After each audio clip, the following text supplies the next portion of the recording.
We're going to start with this renewed spotlight that's on a case that has drawn worldwide attention for 3 decades now. Yeah, it's been nearly 30 years since the murders of Nicole Brown Simpson and her friend Ron Goldman, and just over a month since the death of O.J. Simpson. Well, now Nicole's family is speaking out. Her beloved sisters are here with us live this morning. They're going to talk about their new documentary, their work on domestic violence prevention, and they're going to share memories of their sister. But first, a bit more about their journey. I feel like I've kept my Nicole really private for so long. 3 decades after the shocking murder of Nicole Brown Simpson, her family and friends now opening up in a new Lifetime documentary. I think it's important that people get to know my sister. The 1994 murder of Nicole Brown Simpson, along with her friend Ron Goldman, would lead to the arrest, trial, and acquittal of her ex-husband, O.J. Simpson. If it doesn't fit, you must acquit. It wasn't about Nicole. It wasn't about Ron. It was about who could win, who played the best game. Orenthal James Simpson not guilty of the crime of murder. The not guilty verdict, despite Denise Brown's emotional testimony about O.J.'s abuse of her sister. He threw her up against the wall, and he grabbed her.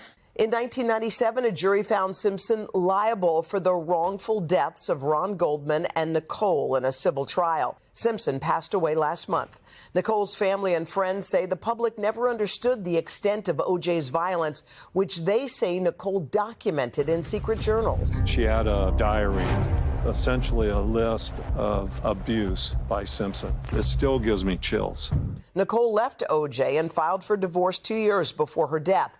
But her friends say he continued to harass and threaten her. O.J., he was kind of spying on her a lot. He was like stalking, hiding in the bushes. She always thought he was going to hurt her. She always knew it. Now, after multiple films and TV series focusing on O.J. Simpson, Nicole's friends and sisters say it's time to remember a woman whose life was so much more than a crime story. You never get over losing a friend that way. I honestly believe that this world does not know who Nicole Brown was. And joining us now are Nicole's 3 sisters, Denise, Dominique, and Tanya. Good morning. It's good to have you here. It takes a lot of courage to open up this box of memories and grief, the photo album, hearing Nicole's voice. Why, Denise? Why now? Why was this the moment? You know, I tried to do it about 10 years ago. A woman by the name of Melissa Moore, she came to me and she says, you know, everybody wants to know who Nicole is. They want to remember her. They want to get to know her. And I said, yeah, 20 years didn't feel right. Then we tried 25 years. And I said, no, it just doesn't feel right. And then I said, you know what, 30, I think is going to be right. And I asked my sisters and I said, do you guys want to do this? Do you want to get together? Do you want to humanize Nicole and let people know, let the world know who Nicole really was? And everybody agreed that this was the right time. There were so many surprising things to me in the documentary. We thought we knew everything about her in the case, but we really didn't. The extent of the domestic violence, starting on date 1, when she first went out with O.J. Simpson, going through her entire marriage, things that a lot of you guys witnessed, there was a part of this documentary that was so jarring to me, and it was when she was pregnant, and a friend said that O.J. had said to Nicole, I do not want you to give birth vaginally, and I don't want you to breastfeed. The control was apparent there, and people didn't really understand the extent of the domestic violence, did they? They didn't, and we didn't understand the extent of domestic violence. And we didn't even know what domestic violence was because our family, we grew up, and I want to say it was like a bubble. I don't know. We didn't know about domestic violence. We didn't hear our parents screaming or yelling at each other. And then all of a sudden, when we were watching this documentary, and you see everything that kind of that happened to her, and was documented. She documented. She left diaries. There were pictures. You were a witness. Well, I took those pictures of her.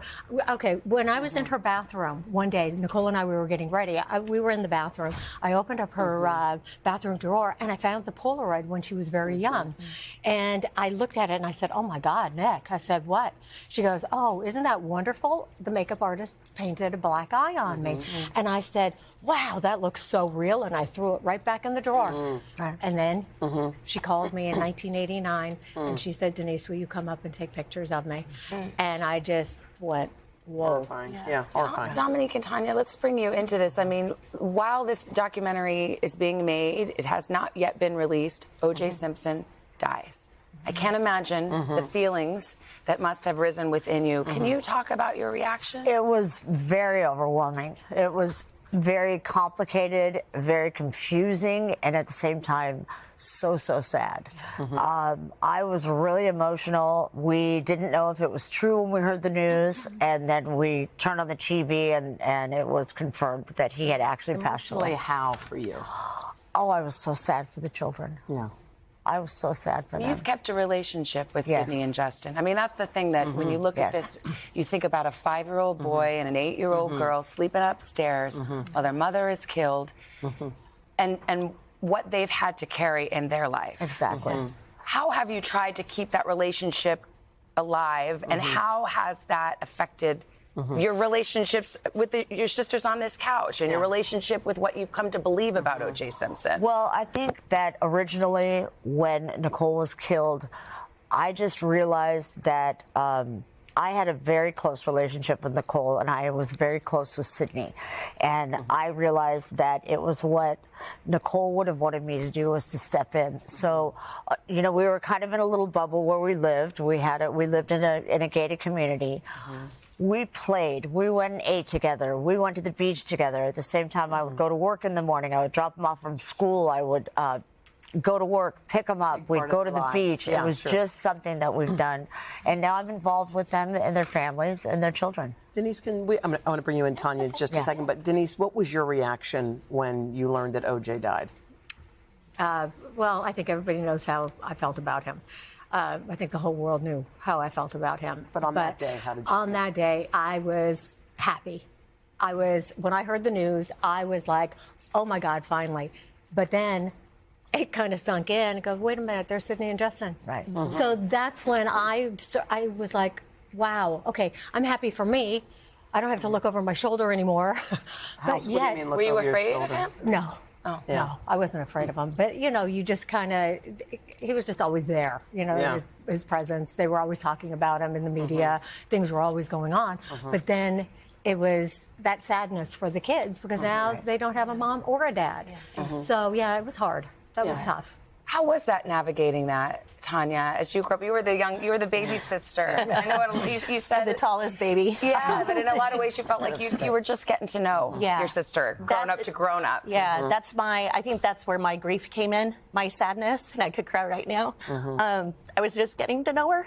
Can cry. I know. Our lives were intersecting, you know. She left when I was, like 8 years old, and then I go to school, I go to college, and I was kind of getting to that point in life where, hey, Nick, I went to UC San Diego. It's like, hey, Nick, I'm coming up to LA. I'm got to drop my friend off at the airport. I'm going to come by. Let's do lunch. And it was like, I finally was getting to that point, like, I can hang out with my big sister, but yet I'm coming into adulthood, too. Even though I was 24 or 20, 21 at that time, I was like 20, 21 going on like 17. I was a late bloomer. But yeah, that's where my pain comes from. I think people are going to learn a lot about Nicole. Like Savannah said, they're going to hear her voice for the first time. They're going to watch her as kind of a fully formed person, because I think often you know her through the lens of O.J. What are you hoping that people are going to glean from this? I really want people to get to know who Nicole was. And actually, you know, you want to humanize her. You want to be able to hear her voice. You want to be able to hear her stories, her recounting these stories, you know, talking to Sydney when she was a baby, talking to, you know, actually, it was the first time that I heard the 911 call. Was on this? Yeah. You didn't hear it during the trial? I have not heard it in 30 years. And this was the first time I heard the 911 call, and I was like, oh, did it take my you God. In its entirety. It's in entirety. Yes. And not just a clip. Never heard it. And when they were playing it during the trial, I left the courtroom because I did not want to hear it. I couldn't hear it. I couldn't hear that voice, that scary. Scary. The fear. Yeah. You know, We that have terrifying. a few seconds left, but I just wonder what you think about this concept of justice, because O.J. Simpson was acquitted for these crimes, which is not the same as saying he was found innocent. Right. He liked to say, I was found innocent. I always said he was that. not found innocent in the court of law. He was not. A great percentage of Americans believe he killed your sister. He later served time in a Las Vegas prison for another crime. He spent the rest of his life free, but notorious and not beloved anymore. What's your concept of justice, and do you feel you ever really got it? Oh gosh. I don't know. I think I'm going to talk like how my mom would say this. She's like, things just happened the way they were supposed to happen. That's like something like what Dita would say. It's like, it panned out the way it was supposed to. What do you think, Denise? Well, I just think that, it happened the way it happened, and you can't change that. It is. We tried to keep her, her legacy alive, going out and speaking about domestic violence and doing this documentary. I think this is like a huge part of, that full closure, that full circle of, okay, Nicole was there. Nicole was a beautiful mom. She was a beautiful woman. And then she was gone all of a sudden. She was murdered. And then now what we want to do is we want to bring her back in this as that wonderful human being that she was. To this day, Dominique, if someone asks you, do you think O.J. killed your sister, you say... I don't answer it. You don't? Why? Because of the children. Yeah. I don't need to be vocal and say that I believe it or that I don't believe it. It's my focus is completely different. How old are the kids now? They're adults. They are grown children. What do they think about this? I mean, they're going to watch this. They're going to see this probably. I don't know. Are they going to watch it? We don't know. But they do know about it. I mean, we did not keep a secret from them at all. We wanted them to know that we were doing this, and we wanted to, let people get to know your mother, and because we loved her so much, and the short time that they had with her was. I mean, she was such a loving mom. I mean, I just remember her car being taken into the shop, and there was French fries in the gear shift. I mean, it was like that. She didn't care about things. The Ferrari was her station wagon. About the kids, and it was always about the kids. Well, that's what we want people to know. That is her legacy. Yes. Thank you guys so much. Thank you so much for being here. Thank you. Pleasure to have you. Thank you. And we want to let everyone know that the life and murder of Nicole Brown Simpson, the documentary, is going to debut across 2 nights. June 1st and 2nd on Lifetime. If you or someone you know is a victim of domestic violence and needs help, you can always call the national hotline 1-800-799-SAFE or visit thehotline.org. Thank you. Thank you again. The Brown sisters, and we're back right after this.